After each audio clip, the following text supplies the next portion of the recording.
Donc Ouais. bienvenue à tous les participants. Nous venons à l'instant de lancer le compte à rebours pour ce webinaire qui sera dédié à un retour d'expérience avec 2 entreprises invitées. Et il est 10h33.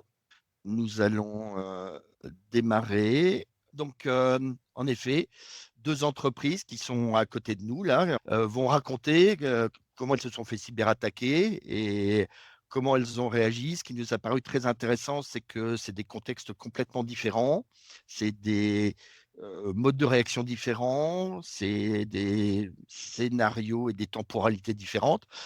Mais tout ça, ils vont les raconter. Donc, d'un côté, les clients ont souhaité rester anonymes et Oui, donc, il y aura David et Florent qui représentent une industrie et Thomas, que vous voyez ici, qui opine et qui représente industrie et distribution. Ah, mais vous expliquerai. De notre côté, du côté de Nuabi, moi je suis le fondateur de Nuabi. On fera juste un petit slide pour expliquer ce que fait Nuabi. Et je te laisse te présenter. Jamel, donc le sales manager, le responsable des ventes de l'entreprise Nuabi, qui pourra vous accompagner au long de ce webinaire avec Eric et plus tard aussi si il y a des sujets qui pourraient être intéressants pour vous. Merci beaucoup. Bien en résumé, Oui. on a presque 12 ans, donc c'est quand même un âge respectable. Dès le début, je suis le fondateur de cette société. Dès le début, on est monomaniaque hein, du PRA.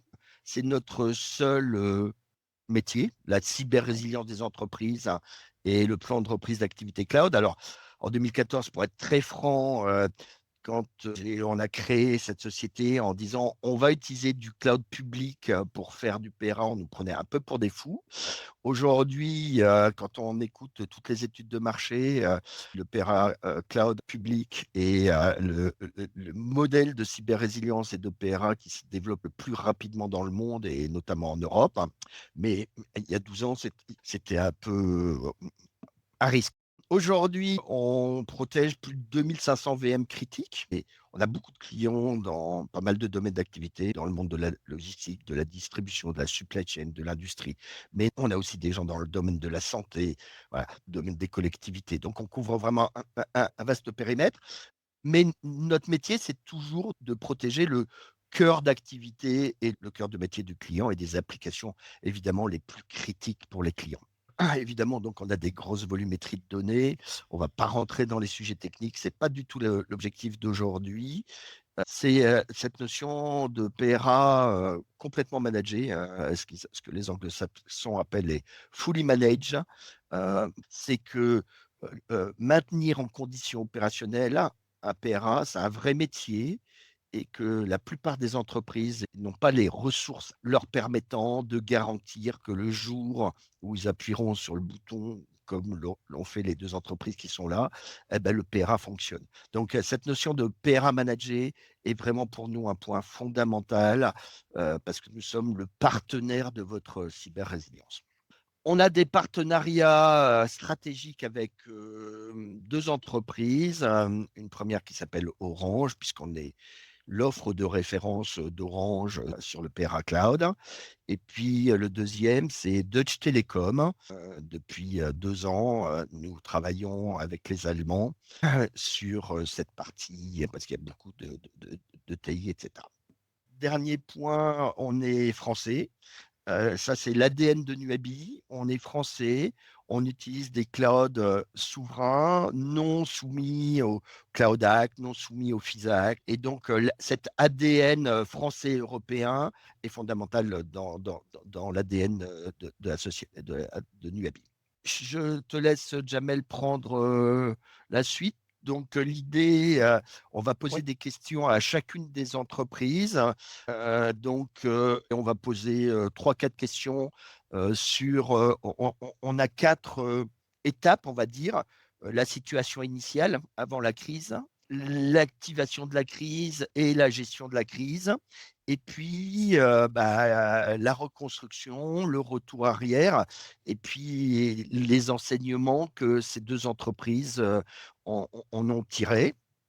Donc, Nous allons poser ces questions en premier à David et Florent. David et Florent, vous êtes bien là?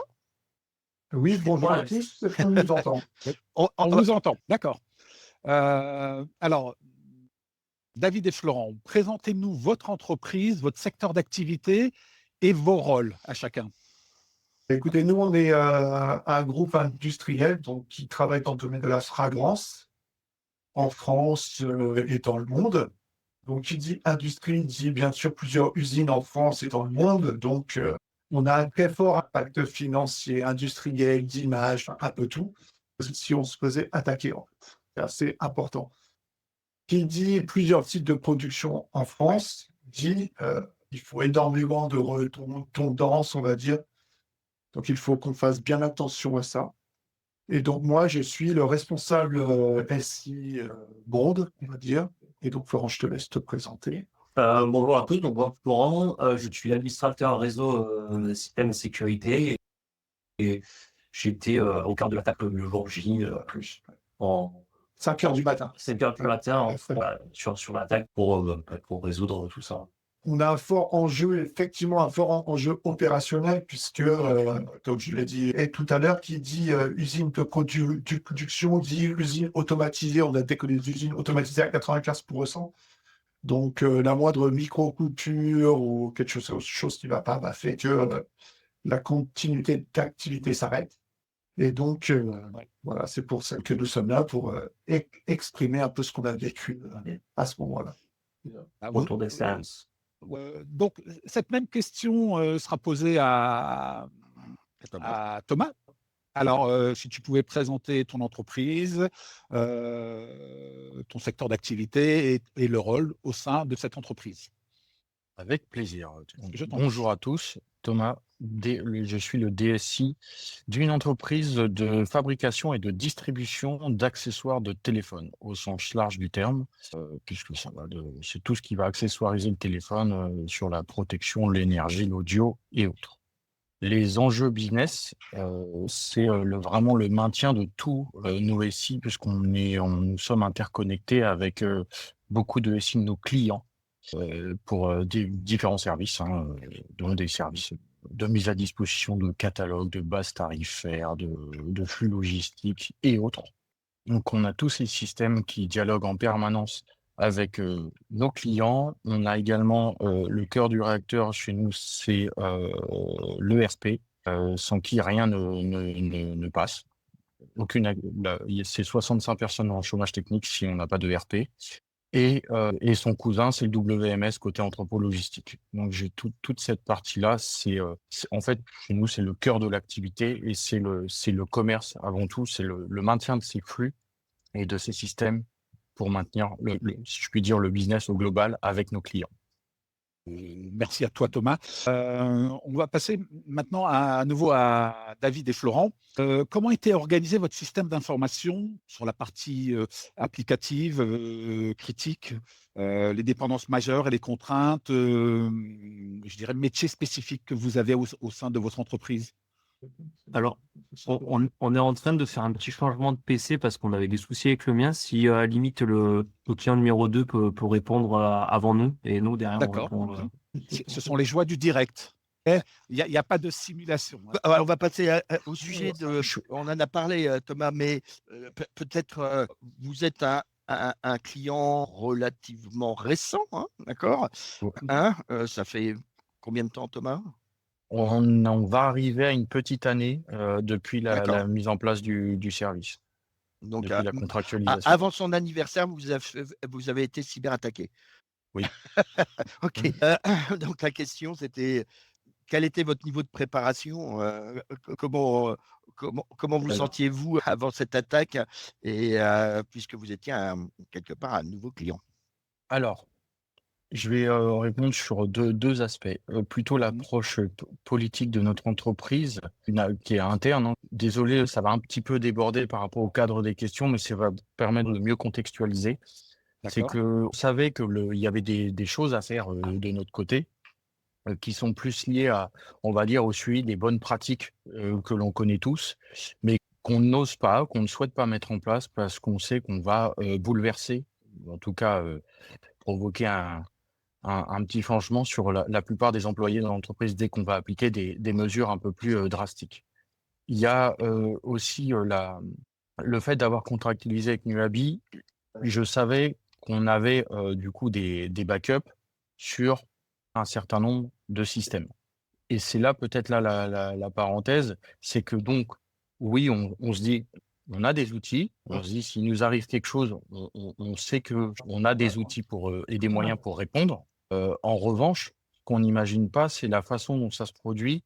Et finalement, et désolé encore pour la digression, mais ça, je trouve ça assez important, c'est que l'approche qu'on a lorsqu'on a défini quels sont les systèmes qu'on allait sauvegarder côté Nuabi, on a eu une approche purement infra et regarder finalement sur nos baies, sur nos différentes VM, quelles sont celles qu'on va remonter chez Nuabi et quelles sont celles qu'on va backuper. Du coup, quelles sont celles qu'on va redresser en cas de problème. Et au final, c'est pas du tout celles qu'on a, enfin, j'en ai activé 50% de celles qu'on a activées et on en a 50% qu'on a monté à la volée pour des besoins pur commerce, des besoins qui apparaissent finalement pendant qu'on vit la crise. C'est très intéressant, Thomas, parce que et alors là, vous touchez à un sujet important, c'est que la cyber-résilience d'une entreprise, ça se voit dans la durée. Et donc, vous n'avez pas de chance parce que quelque part, bah, c'était, bon, l'onboarding traditionnel était terminé, mais c'est arrivé très rapidement quand même. Il y avait eu les premiers tests, mais ce qu'on dit à tous les clients, c'est que le périmètre, ça se construit dans la durée, ça se construit dans les tests, ça se construit avec les utilisateurs. Vous, comme vous le dites très bien, vous n'avez pas eu le temps, quelque part, de rentrer dans cette mécanique vertueuse et Tout à bing, bang, et ça s'est produit très rapidement, au bout de 10 mois. Quoi. Donc, le niveau de préparation, je veux dire, sur le périmètre que vous aviez défini, il était bon. Mais maintenant, c'est toujours le sujet avec les clients, c'est cette flexibilité du périmètre, parce que c'est au fur et à mesure qu'on fait des tests avec les utilisateurs qu'on se rend compte qu'il manque des machines. C'est exactement ça. David, Florent, est-ce que vous êtes revenus sur la Terre? Si vous Donc, voulez, en attendant, je peux avancer sur notre état, ma perception de la Mhm. cybersécurité. Oui, tout à fait. Alors, de notre côté, comme je le disais, il y avait des choses, j'avais connaissance de notre état et nos niveaux de sécurité. On disait, on connaît tous les bonnes pratiques qu'on décale dans le temps parce qu'on se dit qu'on va perturber trop de monde, que souvent la direction va nous dire non, non, c'est pas le bon moment pour mettre ça en place. Et, hein, donc, il y a toujours des tas de bonnes raisons. Donc, le fait est, c'est que je connaissais l'état de notre niveau de sécurité. Je connaissais nos failles, c'est un bien grand mot. Disons que les points faibles étaient connus. On a une cartographie des risques, hein, comme toute structure. Et il s'est avéré que le point de passage des cyberattaquants a bien été est bien passé par, ça je peux le dire, c'est par un mot de passe trop faible sur un compte utilisateur. Donc, effectivement, les points qu'on connaissait sur les bonnes pratiques à mettre en place, qui étaient la gestion des mots de passe forts, la rotation et la 2FA, faisaient partie des sujets tous identifiés avant la cyberattaque. Ils étaient tous prévus, c'est ça un peu le plus beau dans l'histoire. Hein. Tous ces chantiers étaient prévus, ils devaient être adressés dans les semaines, mois à venir. Et la cyberattaque a commencé pour nous fin novembre. Florent, on vous voit maintenant. Est-ce que voilà. Et Ouais, vous j'ai avez fait le un micro. changement. Du coup, je me suis mis en direct sur le PC plutôt que sur notre appareil. Oui, de évidemment, réunion. évidemment. OK. Donc, écoutez, on va vous poser la question, puisque, comme vous disiez, Florent, vous étiez au cœur de l'activation de la crise, hein, et la même chose à David. Quel était votre niveau de préparation et comment vous sentiez-vous en termes de niveau de maturité de cybersécurité avant cette attaque? Bah, nous, on était prêts parce que on avait déjà une solution de sauvegarde et on avait le PRA chez vous. Donc, on était prêts à, on va dire, à recevoir une attaque entre guillemets. On était serein. À ce Après, point-là?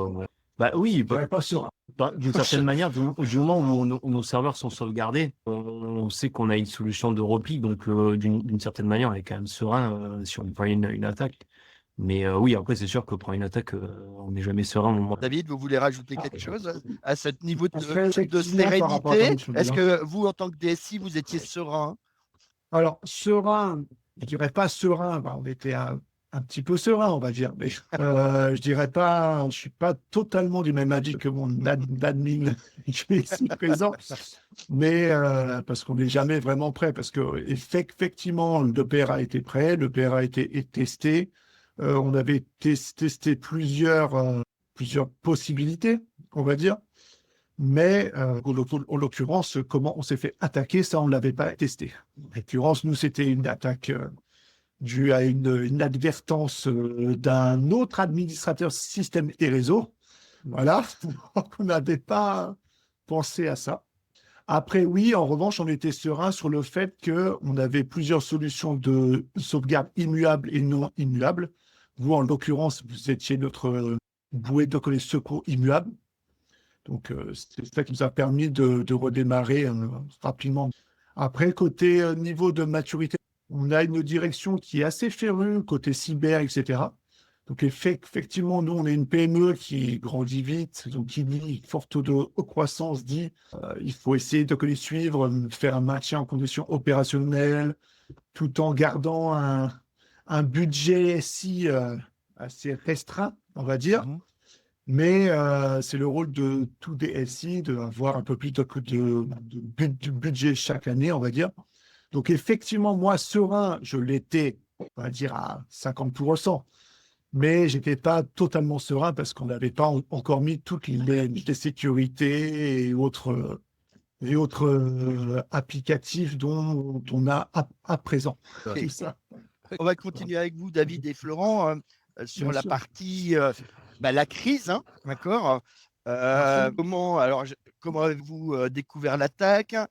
Quels ont été les premiers signaux? Quelle a été votre réaction immédiate? Si j'ai bien compris, Florent, c'était à 5h30 du matin. Écoutez, premier signal, ça a été très simple. On m'a réveillé à 5h05. Voilà, c'est très simple du matin.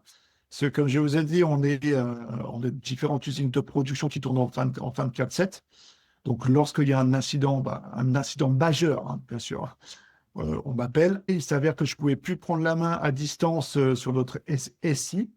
Je me suis placé sur place. J'ai fait appel à notre fournisseur info, géo, réseau. Il devait être 6 heures à peu près. Et lui aussi ne pouvait pas prendre la main à distance. Donc déjà, on s'est dit, tiens, bizarre. OK. J'arrive sur place. Il s'avère que je ne pouvais plus me connecter sur ni les firewalls, ni les switches, ni tous les ES6 qu'on a en interne en France. Donc je me suis dit, bon, ça commence à être un petit peu bizarre. Et après, il s'avère qu'on a réussi à se connecter sur les ESX et il y avait tout était chiffré. Et il y avait un petit notepad qui disait, voilà, on vous a piraté, en gros, on veut une demande de rançon, sinon voilà. Donc, en gros, ça s'est passé comme ça. Après, donc en découvrant ça, donc c'était vers les coups de 7 heures, quelque chose comme ça. On a déclenché donc le PRA, la cellule de crise, d'appeler des prestataires, informer les clients, les fournisseurs. Enfin, après, on avait un PRA bien écrit, donc on a pu l'appliquer. Ok. Donc, c'est pour ça qu'on était relativement à 50% serein, parce qu'on savait quoi faire. C'est ça. Mais on l'avait encore jamais vraiment testé le cas. Vraiment le cyberattaque où tout notre SI était dans le blackout. Donc, tous vos data stores étaient chiffrés. Tous nos data stores, oui, étaient chiffrés, pas ceux qui étaient dans le cloud. Mais oui. Okay. Donc, on avait et vos toutes sauvegardes les locales dans le monde à l'arrêt. Voilà, clairement. Et vos sauvegardes locales? On avait des sauvegardes effectivement locales via Vim, hein, bien sûr. Mais celle-ci n'était pas immuable. Donc, c'est pour ça qu'on a dû faire appel à vous en sauveur, voilà, pour au moins avoir accès à nos données. Ok, c'est clair. Après, effectivement, qui dit déclenchement de la cellule de crise en cas de cyberattaque, on a dû faire 2 équipes, en fait.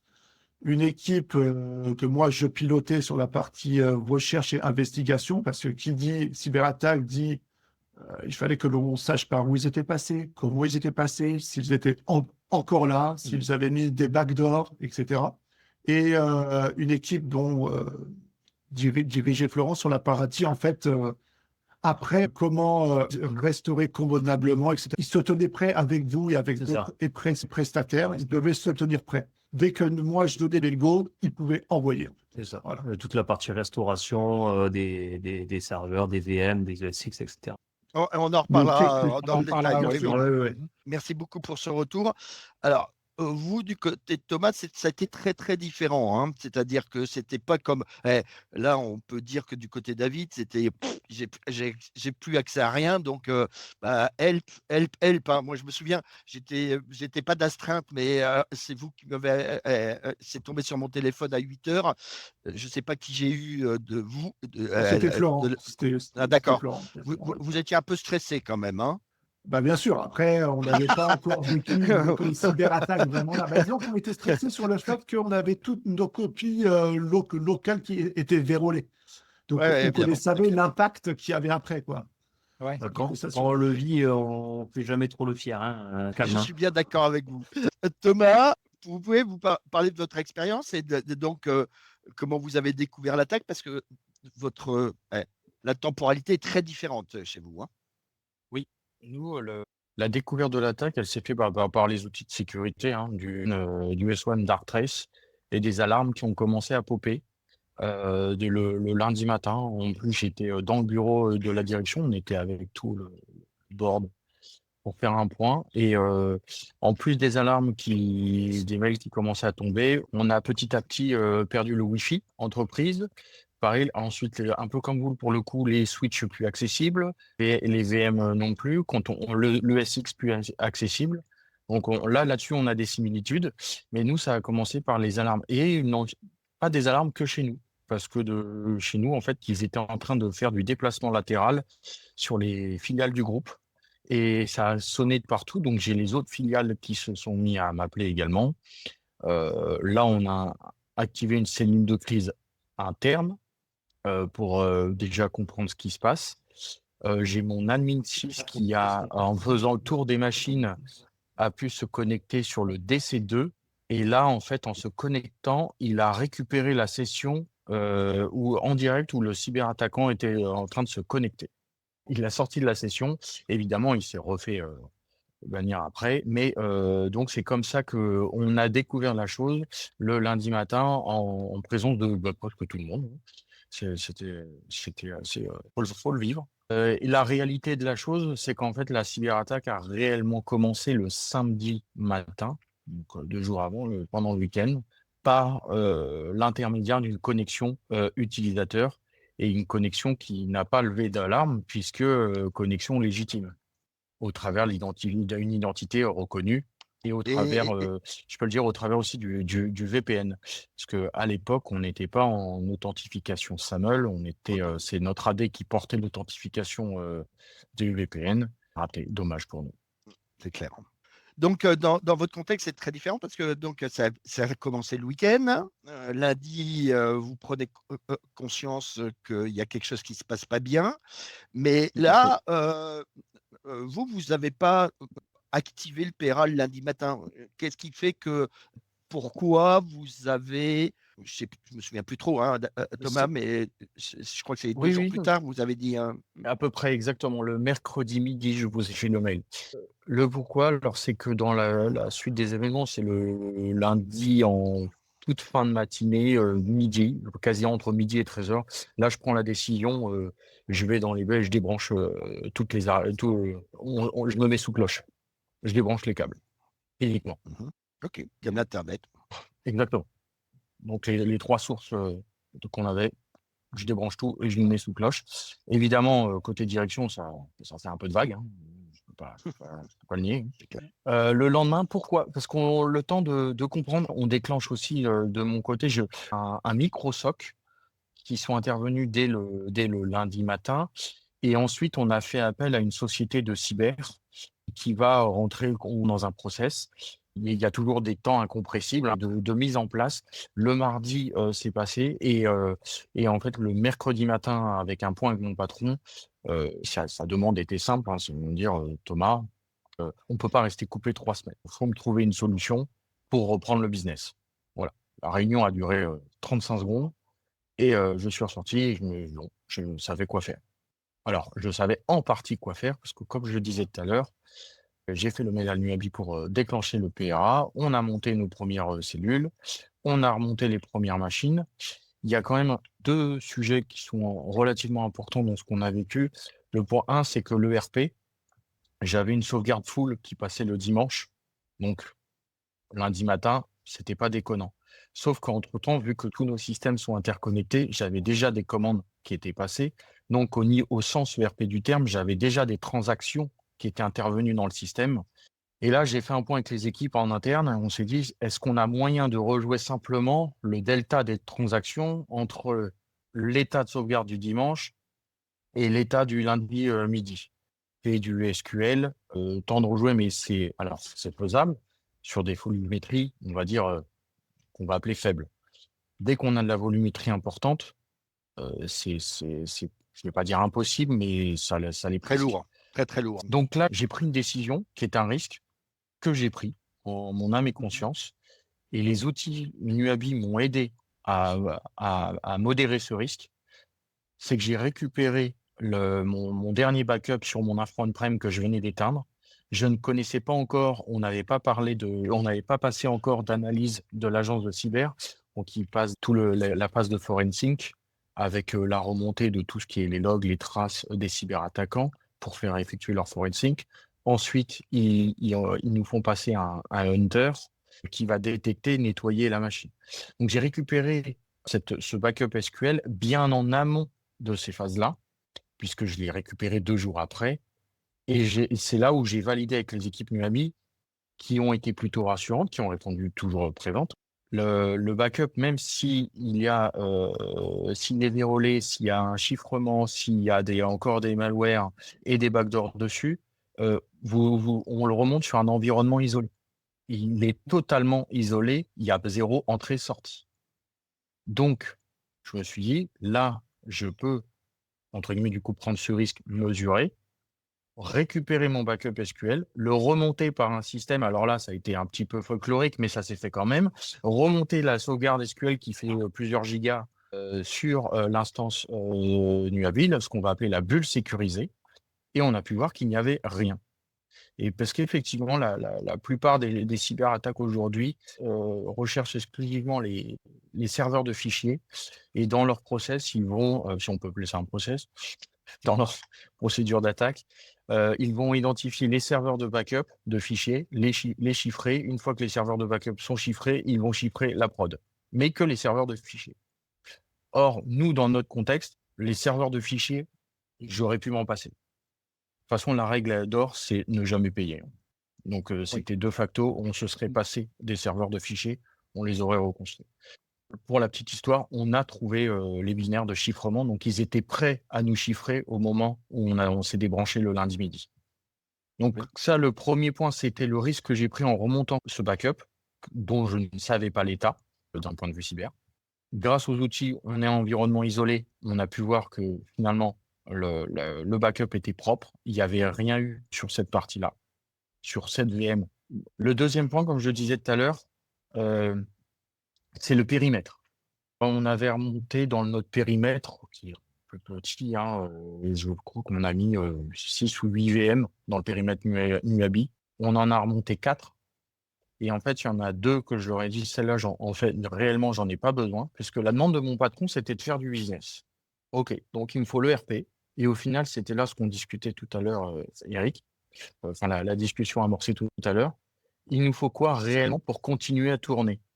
Et c'était ça qui est intéressant, c'est l'ERP parce que c'est notre pierre angulaire. C'est un système qu'on appelle chez nous de VMI, donc c'est du Vendor Management Inventory, c'est un système de ReaPro. C'est un algo maison, enfin c'est un système propriétaire. Et je me suis dit, mais ces machines-là, on les a pas du tout mis dans le périmètre. J'ai refait un petit mail, grâce aux cellules, aux équipes, je leur ai demandé s'ils pouvaient me fournir 2 machines de ce type-là. Mes équipes sont intervenues sur les machines pour remonter ces 2 systèmes dans la bulle sécurisée. Et en fait, la finalité, c'est que nous avons tourné pendant 3 semaines et demie sur ce système dégradé remonter à façon dans la bulle sécurisée. On reviendra sur ces questions, Oui, Thomas, tout à fait. mais merci pour ce retour. En effet, donc on voit un contexte où l'activation du PERA ne s'est pas fait immédiatement, au bout de 2 jours, mais que là, à contrario, et on reviendra sur ce point-là, vous avez fonctionné dans le cloud, hein, sur nos espaces de secours. Comme vous le dites, et c'est vraiment le sujet, une des préoccupations majeures, et une construction by design de Nuabid, c'est que vous êtes dans une bulle sécurisée parce qu'elle est étanche. Il n'y a aucun flux entrant, aucun flux sortant, sauf ceux qu'on autorise. Et donc, ça coupe tout le contrôle, toutes les liaisons avec le contrôle de la commande des attaquants. Ce qui est l'objectif, hein, dans une cyberattaque, c'est que les cyberattaquants ne puissent plus avoir aucune action possible sur cet environnement de PERA. Du côté David et Florent, ça a été assez différent parce que vous avez évoqué la notion de découverte, hein, donc où là, bon, c'était 5 heures du matin. À contrario, quand vous avez activé le PERA, c'était immédiatement. Mais comment vous avez utilisé la solution? Et effectivement, on l'a utilisé différemment parce que l'UABI, on l'avait pris initialement pour avoir des codes immuables en France et un archivage à l'étranger. Donc, on savait que ceux-là, elles étaient entre guillemets non modifiables. Une fois que les différentes équipes internationales ont les trouvé par où les attaquants étaient rentrés, comment, etc. On s'est servi de Nuabi pour relancer des codes VM de production dans comme votre autre client dans une cloche, voilà, une cloche sécurisée. Et nous, c'était vraiment pour être sûr et certain qu'il n'y avait rien. Parce qu'on avait l'équipe recherche et investigation qui était sûre, mais moi, je voulais aussi être certain que que c'était bien fiable. Après, vu que nous, on a différentes usines, on doit avoir un taux de réponse de moins de 2 à 3 millisecondes pour nos robots, parce qu'on a différentes usines qui sont automatisées à 95%. Dès que les robots nécessitent un taux de réponse extrêmement rapide, et on ne pouvait pas laisser des codes VM en PRA chez vous indéfiniment, en fait. Parce que sinon, au lieu de produire, je dis n'importe quoi, enfin, 1 tonne jour, on produisait 10 kilos jour, quoi. Donc ça c'était pas possible. Pas terrible. C'est pas la même chose. Mais donc, effectivement, une fois que l'on était sûr que c'était bien fiable, on a pu rapatrier toutes les données chez nous. Et c'est là, malheureusement, où on s'est rendu compte qu'on l'avait encore jamais testé en temps réel, parce que c'est bien quand on fait un test une VM 2 fois par an, c'est bien. Mais quand il faut rapatrier 20 à 30 VM de production chez nous, les 3-4 fibres que l'on avait sur les sièges ici ne suffisaient plus, quoi. Donc c'est ça qui a fait que bon, nous, on a eu relativement de la chance et qu'on a pu redémarrer 80% de la production au bout de 48 heures. Ouais, ce qui est bien, ce c'est très bien. Ouais, Parce qu'après, on a fait le choix, j'ai pris le choix. J'ai eu la direction qui m'a donné carte blanche côté budget pour vite trouver, en fait. Donc, on avait, de souvenirs, on avait 11 personnes chez l'éditeur directement. On avait un SOC aussi, mais c'était un SOC minime qui avait eu différentes alertes. Mais comme j'ai dit, nous, c'était une attaque interne. C'était une inadvertance, on va dire, d'un admin réseau chez moi qui a fait n'importe quoi. Donc, ils avaient pu rentrer quelques jours auparavant, se balader via son PC. Ils avaient mis des backdoors un peu partout. Donc, je voulais être sûr et certain. Donc, on a mis une paquet sur la recherche. Je voulais être certain de où ils avaient été, quand. Donc, c'est ça, en fait, qui a pris un peu de temps. Une fois que l'on était sûr qu'on n'avait plus aucune trace par où ils étaient passés, ce qu'ils avaient fait, on ne s'est pas, entre guillemets, pris la tête. On a tout reset. Voilà. Clairement, on a reset tous les ESX en on-premise, on a tout reset. Voilà. Tout ce qui avait été touché. Pardon. Oui. je reformule ce que vous dites parce que c'est très intéressant. C'est que avec les clients, on fait 2 tests en général, c'est 2 tests de PRA par an sur tout le périmètre du PRA avec des législateurs qui valident que les applications fonctionnent. Mais ce que vous dites est très intéressant, c'est que en effet, on fait des expérimentations de retour arrière pour ramener on-premise une ou 2 VM. Mais c'est vrai qu'on ne fait jamais des retours arrière de tout le système d'information qui est protégé par le PRA. Et ce que vous évoquez, et c'est quelque chose qu'on évoque avec les clients, c'est oui, si vous avez besoin de tout rapatrier rapidement, pensez à la taille de vos tuyaux. Parce que si les tuyaux sont limités en termes de bande passante, ça va mettre longtemps pour ramener toutes les données. Donc, ça, c'est un rétexte très important. On pense toujours des tuyaux pour la sauvegarde des données, mais là, c'est les tuyaux pour le retour arrière. Donc, est-ce qu'il y a des clients qui ont des solutions avec des SASE, etc., pour augmenter on-demand les tuyaux, ou quand ils sont des data centers, ce qui n'était pas le cas chez vous, hein, David, puisque c'était vos propres décès. Mais voilà, j'imagine que vous avez réfléchi à augmenter la taille des tuyaux par la suite. Exactement, oui. En fait, c'est vrai qu'on disposait de 3 fibres, en l'occurrence, une fibre 1G, 2 fibres 200 mégas, mais c'est avéré que ce n'était pas suffisant, clairement. Donc là, pour tout dire, on avait l'aspirateur date de 2025, les contrats se finissent en 2026, donc c'est déjà acté qu'on fasse x5 sur nos tuyaux. Voilà. Il y a des opérateurs qui se frottent les mains. Oui, mais après, il faut négocier. Donc, Ok. Mais voilà, en tout cas, c'est vrai que on a pu redémarrer rapidement. Et ça, j'ai pas de action chez Nuabi. Je tiens à dire que Nuabi a su répondre très rapidement, a su mettre une cellule de crise aussi avec Florent. Donc, ils étaient bien à nos côtés pour nous accompagner pendant ces 48 heures d'abord et après par la suite, bien sûr. Ouais. Voilà, dès le jour de la crise, le soir même, Florent nous a dit, parce qu'il y avait des machines en classe PRA, des machines en classe backup avec test, et des machines en backup sans test, donc on ne les avait jamais testées. Et poser la question à Florent, qu'est-ce que vous voulez qu'on redémarre? La réponse de Florent, c'était dire toutes les classes. Je ne sais plus, il y avait peut-être 20-25 machines, voilà, mais redémarrer tout. Voilà. Bon, ok, c'est clair. Alors, bon, il y a celles qui sont testées tous les 6 mois, on sait exactement leur délai de redémarrage. On a l'RTO, donc ça, c'est très, très facile. Mais donc, les équipes de Nuabi ont redémarré tout le périmètre. C'est bien ça, Florent? Oui, c'est ça, dans un ordre bien précis. Oui, évidemment. Dans un ordre bien précis, c'est les machines en PRA en priorité avec leurs dépendances et les autres dans la foulée, quoi. Ok, c'est très clair. Tandis que vous, Thomas, on a redémarré, comme vous le disiez, une partie du périmètre. Et ensuite, si j'ai bien compris, la cellule de crise du Nuabi, elle vous a aidé pendant la nuit, si je me souviens bien, le soir, à redémarrer les serveurs et à reconstruire des serveurs. Alors, expliquez-nous en quelques mots quand même. Il y a une partie du périmètre dont il manquait finalement pour assurer la continuité de service et assurer le business au sens large du terme. Il manquait deux actifs qu'on a construits à façon. Donc, il y a d'une part, c'est nous mettre à disposition rapidement des VM sur lesquels mes équipes de développement ont pu intervenir pour remonter ces services. Et le soir, lorsqu'ils sont intervenus, c'est parce que moi, je ne pouvais pas réouvrir. On a dû trouver des moyens de contournement pour remonter ce fameux backup de chez nous vers chez vous. Parce que le problème, c'est que moi, je ne pouvais pas réouvrir. Il était impensable d'ouvrir quoi que ce soit. De toute façon, on était rentré dans le process de l'agence de cyber. Et je ne pouvais pas faire maintenant, enfin, on n'a eu plus la main, comment je fais.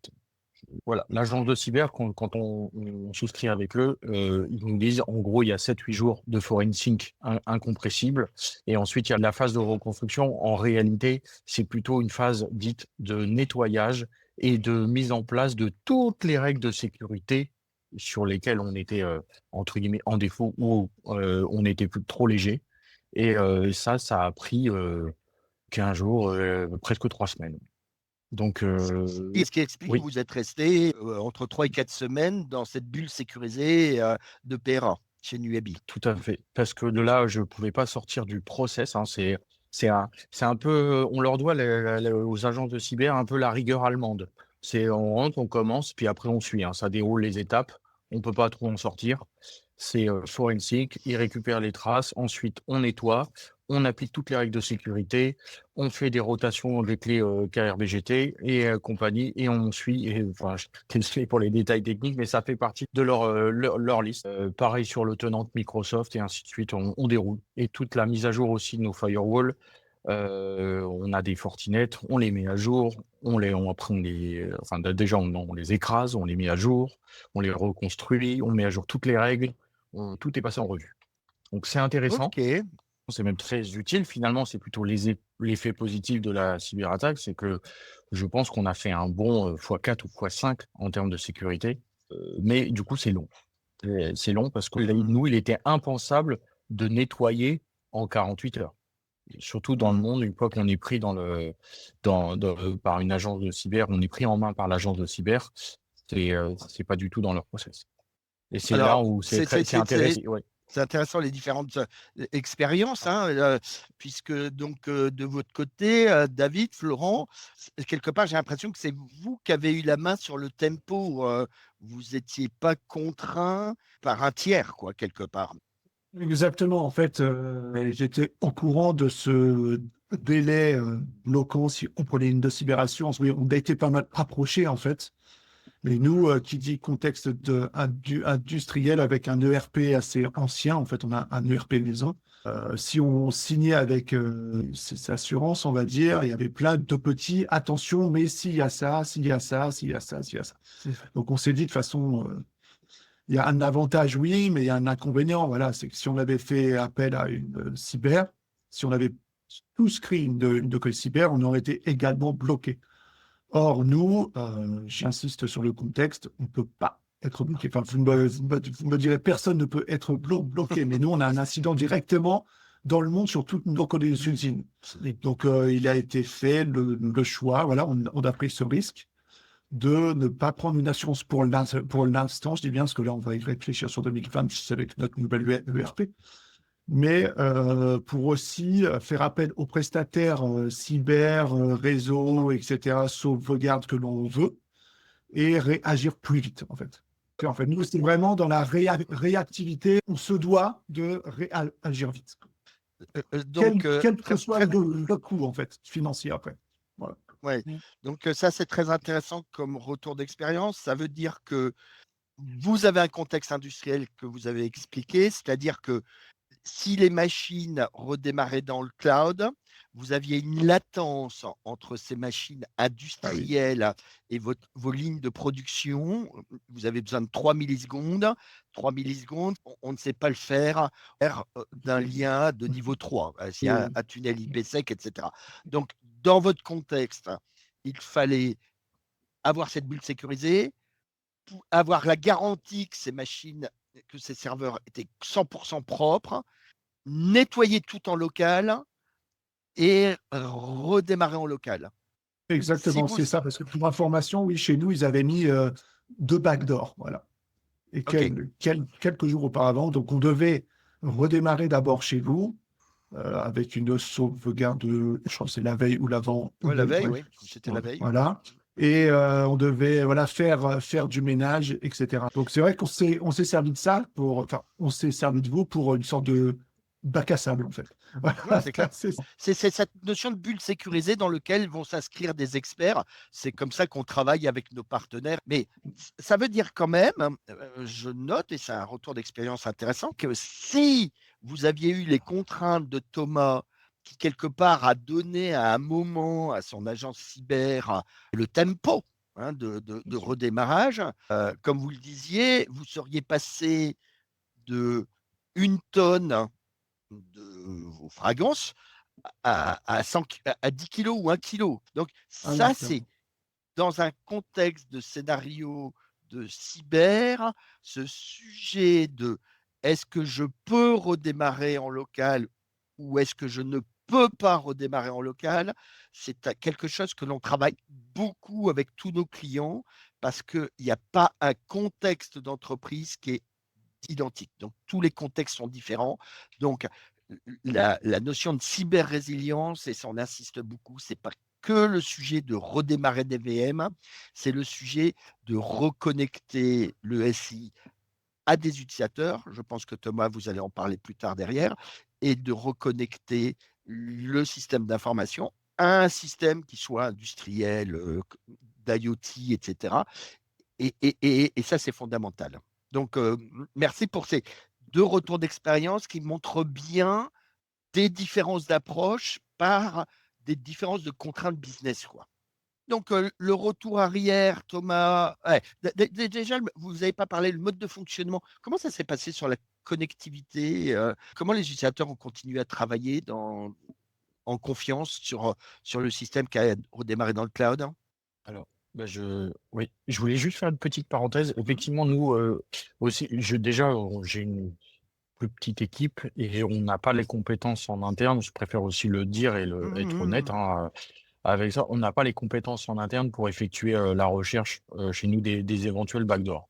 La finalité, c'est qu'il y en avait, je sais plus, je dirais au moins presque une dizaine, un peu partout. On a trouvé les binaires de chiffrement. On sait ils s'étaient octroyé un golden ticket, qu'ils avaient mis un mesh agent aussi, en plus des backdoors, à d'autres endroits. Donc, ils étaient, ils avaient déployé. Et nous, je peux le dire aussi, c'est l'organisation Killin Ransomware qui nous a percé, pour information. Une Alors, organisation comme il en existe malheureusement un certain nombre qui disparaissent et qui réapparaissent. tout à fait. Surtout que maintenant, ils se mettent à plusieurs. Ils sont Bien sûr. généralement en trio. Plusieurs franchises. Oui. Pour la reconnexion utilisateur, j'ai aussi fait appel parce que je ne connaissais pas l'état ni de mon tenant, vu que j'étais au tout début de la phase d'analyse côté agence de cyber. Je ne savais pas si mon tenant Microsoft était percé également, et en tout cas compromis. Mon AD local, lui, il était éteint, inaccessible. Donc, je me suis dit, là, j'ai plus le choix. Il faut que j'utilise vraiment la bulle de reconnexion, la reconnexion utilisateur Nuabi. Et comment ça s'est passé? On a fait un call, ils m'ont mis à dispo l'outil pour que je puisse moi-même administrer, ajouter des utilisateurs. Et je l'ai fait, alors du coup, c'est moi qui ai gardé la main. Et je l'ai fait presque entre service par service.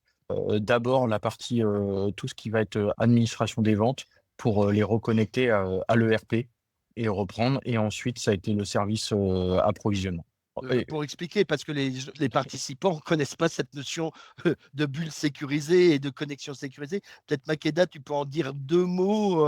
C'est quoi le principe pour justement, quand on n'a plus confiance dans son SI interne, permettre à des utilisateurs de se reconnecter? L'idée, c'est qu'on vienne mettre en place un système de VPN, notamment basé sur de l'OpenSense et du SoftEther, une notion de bulle sécurisée, c'est-à-dire que on va mettre en place un système qui permet nativement sur du Windows, Linux, Mac, de pouvoir se reconnecter à l'environnement cloud en étant du coup complètement indépendant d'autres types de services, d'appliances qui pourraient être corrompus ou ce genre de choses, et qu'on puisse mettre en place soit en amont, soit à la volée, comme on l'a fait avec Thomas, avec le paramétrage, qu'on puisse mettre à disposition le plus rapidement possible cette partie-là et que les utilisateurs puissent se reconnecter à l'infrastructure. Ok, c'est clair. Donc, c'est Exact. quelque part une activation en mode secours. On n'a plus confiance dans son VPN, on n'a plus confiance dans ses éléments de sécurité. Help, Nuabi, vous avez construit, on a construit cette notion de connexion sécurisée, étanche, et que c'est comme ça que vos utilisateurs ont travaillé pendant 3-4 semaines. C'est bien ça, Thomas? Exactement. Alors, petite note en plus, effectivement, c'est exactement comme ça, en mode dégradé, puisque je n'ai pas pu bénéficier, et de toute façon, on n'aurait pas pu, puisque j'avais éteint le SI, mais on n'avait pas pris le temps non plus dans les outils Nuabi, il y a le fameux boîtier RCA qui permet de faire du NAT de service et de reconnecter les utilisateurs à leur service de façon totalement transparente. En gros, je Vous avez traduis simplement, ça fait du NAT de service. Eric, vous connaissez mieux que moi votre système. Non, on a plusieurs panoplies de solutions de de reconnexion, des boîtiers. Ce boîtier n'avait pas été testé puisque, comme vous le disiez, Thomas, vous étiez relativement nouveau client encore. Ce sujet de reconnexion n'avait pas encore été testé. Et le jour où vous avez activé Opera, vous avez dit, mettez-nous à disposition de la connectivité VPN pour mes utilisateurs. Et ça, voilà. OK. Mais comme je l'évoquais tout à l'heure, la connectivité, la reconnexion des utilisateurs, c'est un sujet super important dans le contexte de la cyber-résilience. Est-ce que sur cette partie crise, alors j'allais vous poser une question, êtes-vous quelque part satisfait de cet accompagnement pendant la crise PRA? Les délais de reprise, je pense que vous en avez parlé, David et Florent, hein, sous 48 heures. Vous, Thomas, c'était plus parce que vous avez basculé en mode cloud. Mais globalement, vous avez peut-être des reproches à nous faire, non? Alors, Vous avez moi, pas de reproches? moi, j'ai un reproche. Alors, c'est pas vraiment un reproche. Je pense que c'était, je pense que c'est de l'expérience, tout simplement, où je pense que autant vous que nous, on n'avait pas cette expérience-là. C'est qu'en fait, on a perdu énormément de temps. Quand je dis énormément de temps, je pense que c'est de mémoire, c'était, je crois que c'était facile une journée. Où, en fait, on restaurait les VM sur notre ESX et elles ne bootaient pas. Ah oui, clairement. Et, Oui, et pour des raisons. Vous étiez en V8, je sais pas quoi, et en effet, on s'est rendu compte. Non, c'était pas ça, mais au final, c'était pas ça. En fait, on s'était rendu compte que quand on restaurait une VM, par défaut, ça mettait le disque dur sous un format. Et en fait, quand on bootait sur ce format, ça ne bootait pas. Et en fait, il fallait juste aller dans le disque dur, changer le format, et là, ça bootait. Mais pour comprendre ça, on a mis une journée. C'est clair que nous aussi, hein, on apprend de la gestion des crises des clients et on a revu tous nos processus justement de retour arrière avec systématiquement des tests maintenant de retour arrière et de vérification que on réintègre bien, c'est ça. Mais on a des clients qui sont sur d'autres hyperviseurs X, Y ou Z. Et ce sujet du retour arrière est un sujet sur lequel on travaille beaucoup avec nos clients. Mais oui, c'est intéressant. Thomas, un petit reproche? Faut vraiment en trouver un. Parce que c'était plutôt un merci aux équipes Nuami d'avoir répondu présentes. Le seul, ouais, c'est même pas un reproche. La chose qui nous a dérouté au tout début de la reconnexion, et je parle que reconnexion utilisateur, c'est l'IP de la bulle sécurisée pour la connexion utilisateur, c'est une IP hors France. Et compte tenu de notre situation, vu qu'on avait tout bloqué, pour sécuriser un minimum les choses, on a émis des règles sur notre tenant office qui bloquait tout ce qui n'était pas France. Donc, Et là, c'était au tout aux début, Pays-Bas. voilà, ou C'était aux Allemagne, je sais plus. Oui. Ouais, Pays-Bas ou Allemagne. Mais Pays-Bas, c'était ouais. en Europe. Hein. C'était en Europe.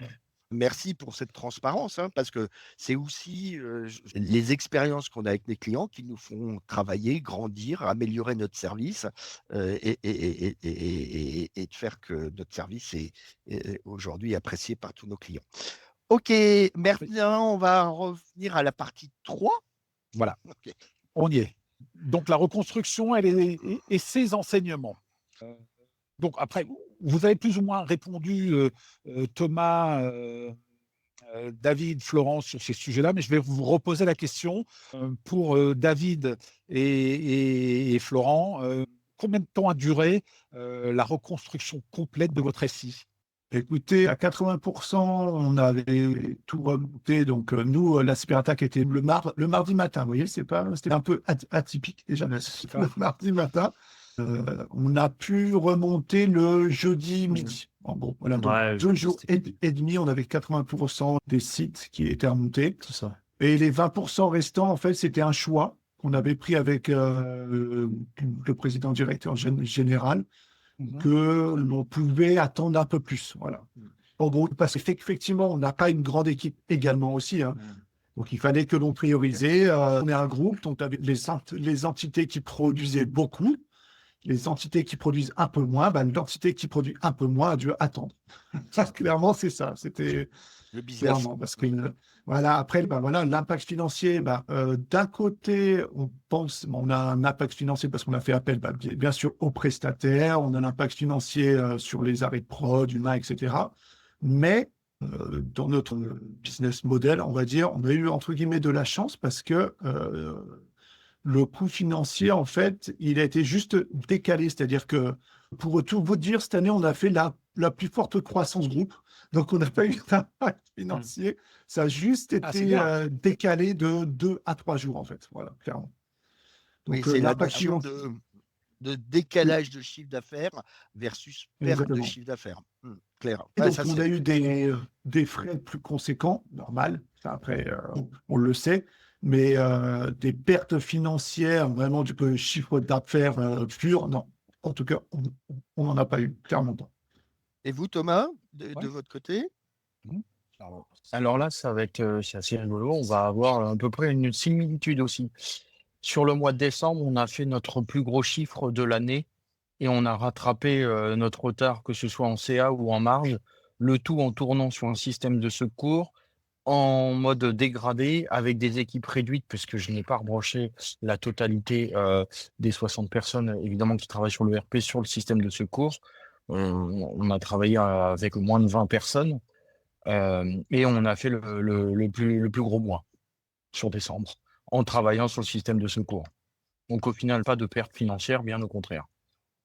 C'est une très bonne chose, vous voyez? C'est le cœur de métier de notre raison d'exister, c'est dire nous sommes là pour que les clients puissent continuer le business. D'accord? Donc là, c'est réussi à 100%. Je ne dis pas que ce sera le cas dans toutes les cyberattaques, parce que chacune est différente. Mais OK, on a 2 bonnes expériences de clients qui ont dû activer un PRA et différemment, qui ont continué le business et qui ont fait du business as usual, j'allais dire. Bon, sauf que peut-être que vous étiez un peu fatigué, non? Clairement, oui, oui. Après, Ouais, c'est des jours de travail. c'est ça, hein. C'est sûr. Les journées étaient longues, hein. Ouais, il y D'accord. avait 2 journées en une, hein. Exactement, c'est ce que j'allais dire. 2 journées en une qui sont transformées en 2 semaines en une, mais pendant 3 semaines. Parce qu'en fait, de mon côté, les journées étaient doubles parce que j'avais à la fois la mise en place du système secondaire avec sur les outils Nuabi, où on a pu vivre dans l'histoire, mais il fallait l'instruire, il fallait piloter les équipes parce qu'on a quand même mis des systèmes à façon le temps de remonter le minimum de services, mais qui ont été nécessaires et la preuve par les chiffres, ça, on a bien eu raison de le faire. Et de l'autre côté, j'avais mes journées avec l'agence de cyber. Donc, j'avais deux gros chantiers à suivre en parallèle. C'était 3 semaines. Donc, nous, le retour à la normale s'est fait 3 jours avant Noël. C'était mon cadeau. Et après, je suis parti en vacances me reposer parce que on était au bout là. Et on a fini de remonter réellement, on va dire, 90% la première semaine de janvier. David et Florent, votre aussi gestion du stress, de la crise, etc., comment vous l'avez vécu? On a gardé notre sang-froid global. Oui, bah après, c'est un peu comme, en fait, on a fait un rétex aussi auprès de la direction cette année, normal, hein. Et disons qu'ils étaient plus inquiets que nous, C'est je peux ça. vous dire. Ouais, plus inquiets que nous. C'est vrai. En fait, comme j'explique souvent, si on travaille avec les bons partenaires, ça se passe relativement bien, en fait. Donc, on est bien accompagné, C'est ça. on est bien suivi. Voilà, en fait, c'est... Ça rassure, Voilà, ça rassure beaucoup. exactement. Nous, côté informatique, on était, oui, stressés, mais on était serein. Voilà. Ça fait combien d'années que vous êtes client avec qu'on Ah travaille non, c'est pas ensemble? beaucoup, hein. Pour tout vous dire, ça fait. Je dois tout vous dire. 4 ans.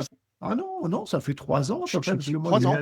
Oui, moi, j'ai Ouais, été venu il y a 4 ans et 1 an après, je suis venu chez vous. Oui, 3 ans, Ok. 3 ans, 3 ans et demi, ouais, maximum. 3 ans et demi. OK. Donc, l'un et l'autre, vous êtes des clients assez récents parce qu'on a des clients qui ont 10 ans, qui sont peut-être d'ailleurs, qui font partie des participants et qui ont eu, eux, la chance de ne pas se faire encore cyberattaquer, mais qui s'y préparent.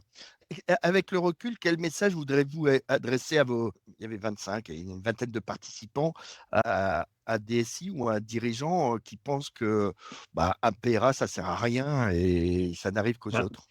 Moi, je lui dirais qu'on sait qu'on va se faire attaquer, mais on ne sait pas quand. Voilà.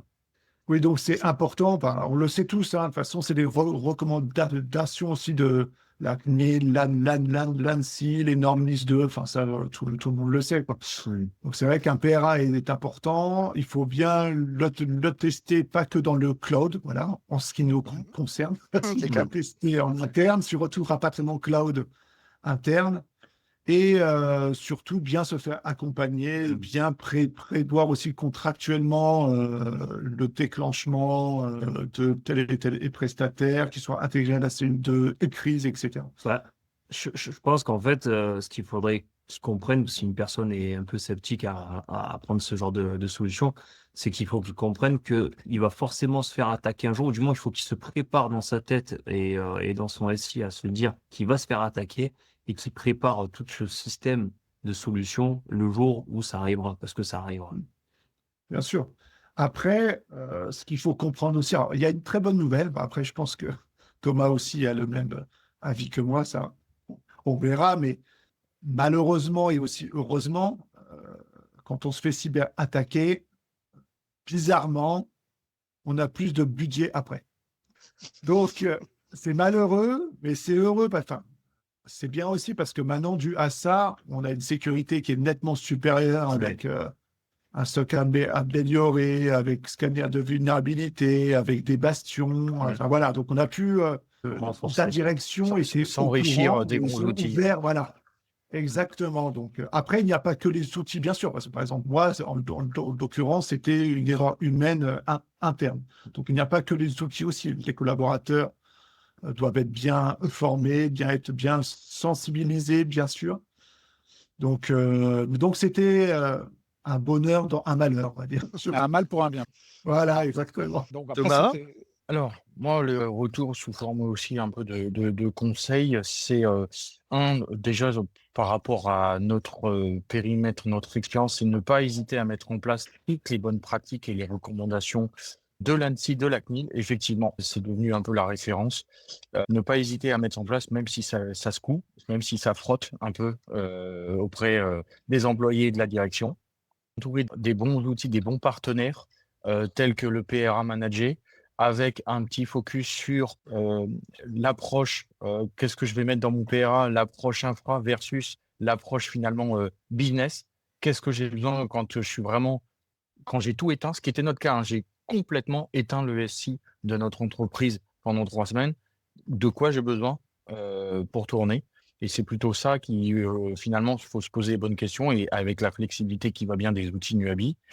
PRA, oui, et je pense à minima un micro-SOC, des solutions, c'est un SOC à périmètre réduit, et évidemment bien moins cher. Et quand on a les moyens, s'entourer d'un SOC, ça évite d'être dérangé, pas forcément à 5 heures du matin. En tout cas, il y a des réponses et des actions qui sont prises de façon autonome par le SOC et qui nous protègent la plupart du temps, en tout cas.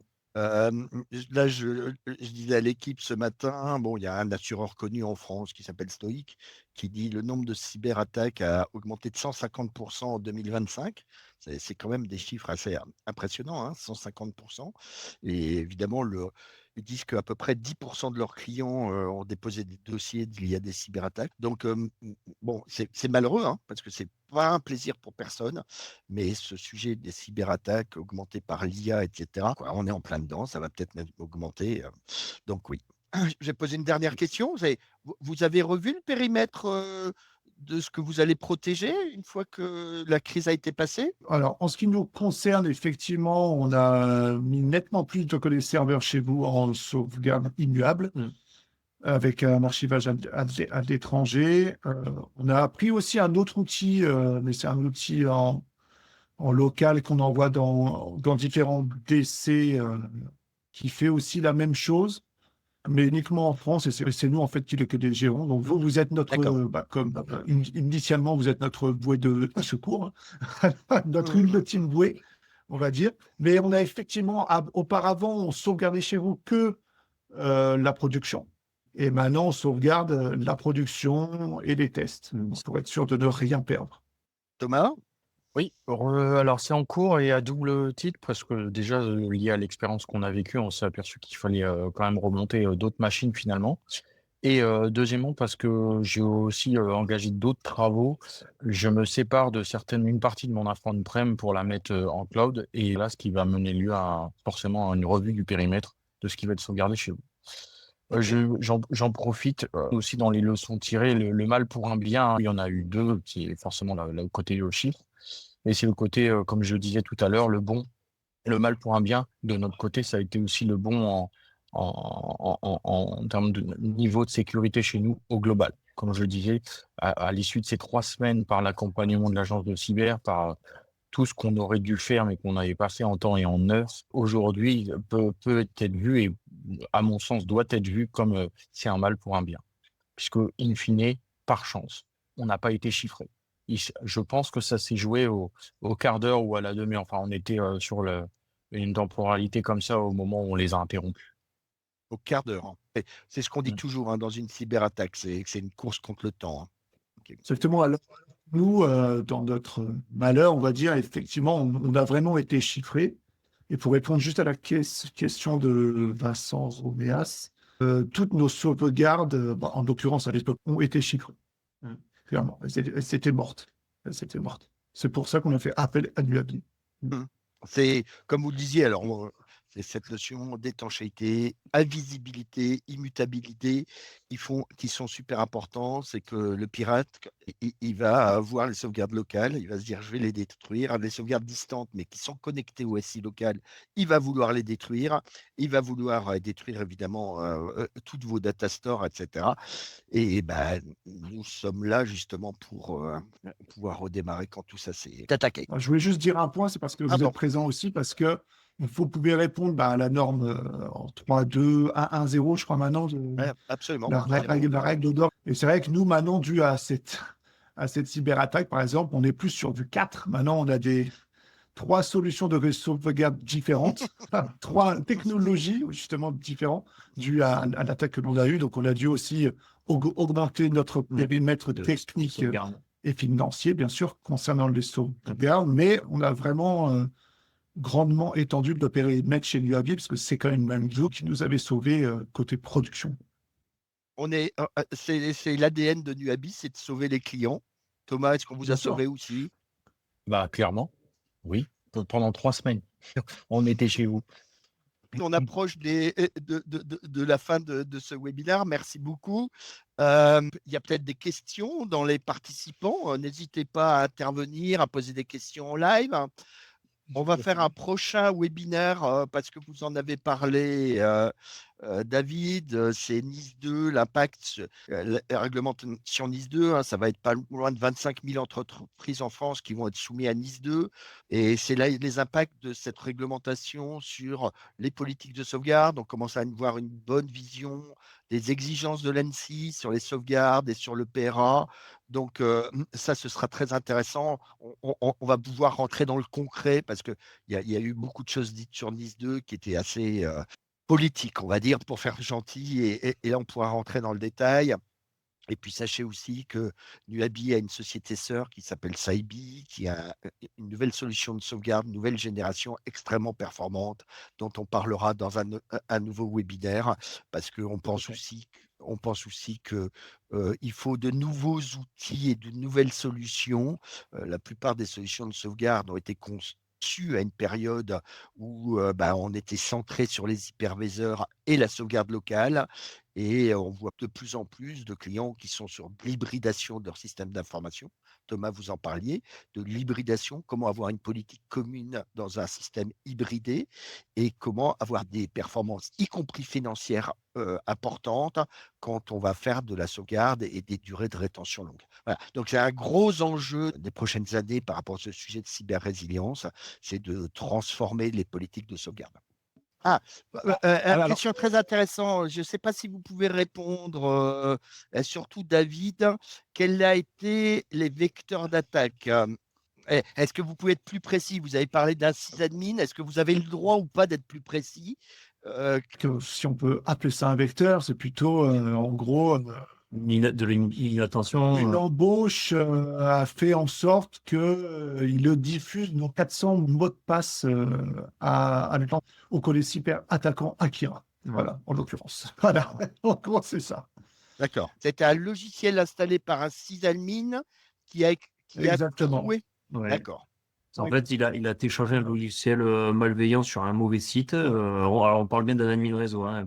Il a téléchargé un logiciel malveillant sur un mauvais site et ce fameux logiciel était verrouillé. Et notre SOC, on a eu des signaux modérés, mais considérés que vu que c'était un admin réseau, qui pouvait mettre l'outil, voilà. Donc en fait, c'est pas un vecteur, on a ouvert grandement des portes. Voilà. En fait. Ok. Voilà. Thomas, ouais, vous avez dit que c'était le nom de la franchise.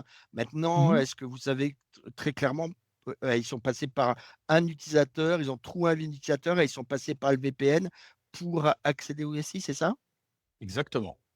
Pas Ok. plus, pas moins. Et Ils ont- aujourd'hui, on est partenaire d'Orange et évidemment d'Orange Cyberdéfense. Quand on travaille avec les équipes d'Orange Cyberdéfense, les scénarios, les vecteurs d'attaque, mais c'est incroyable. Là, on en a deux, mais il en existe. Mais bon, le sujet, c'est comme toujours, c'est de diminuer l'exposition. Hein. Ça, c'est la base de la gestion des risques. Et puis, quand on se fait cyberattaquer, et que ça a un vrai impact à être capable de redémarrer. Et merci beaucoup à Thomas, à David et à Florent pour vos témoignages précieux. Et j'espère que pour toutes les personnes qui sont autour de cette conf, eh ben, auront appris des choses et verront le PRA sous un œil peut-être pas nouveau, mais que ça confortera leur compréhension. Merci. Eh ben, beaucoup. merci beaucoup à tous. Vas-y, Je n'ai Jamel. pas je n'ai pas plus de mots à dire. Je vous remercie encore à vous, chers intervenants, Thomas, David, Florent. On vous a accaparé pour préparer ce rédex qui, pour moi, est premier sur cette typologie de sujet, sortant des métiers de l'ESN et des telcos. Donc, j'en apprends tous les jours. Merci à toi, Eric, qui est un orateur de qualité et un intervieweur aussi. Non, mais c'est vrai, tu maîtrises les sujets. Ouais, ça fait 25 ans que Ça je fait suis dans le 25 domaine. Hein. Ça Bon. fait 30 ans. Donc voilà, mais faire les choses, et on peut peut-être le dire qu'on est le leader français sur ces solutions-là. Clairement. On ne l'a pas précisé. On est quand même modeste à ce niveau-là aussi. Mais derrière, avoir des partenaires qui vous disent ça fonctionne, et je veux dire, que dire de plus? Pour moi, toutes les cases sont cochées. Et en tout cas, j'espère, chers participants, Bonne journée à vous vous. rencontrer bientôt. Merci beaucoup. Une bonne journée à Merci à tous. tous. Au revoir. Bonne journée, au revoir.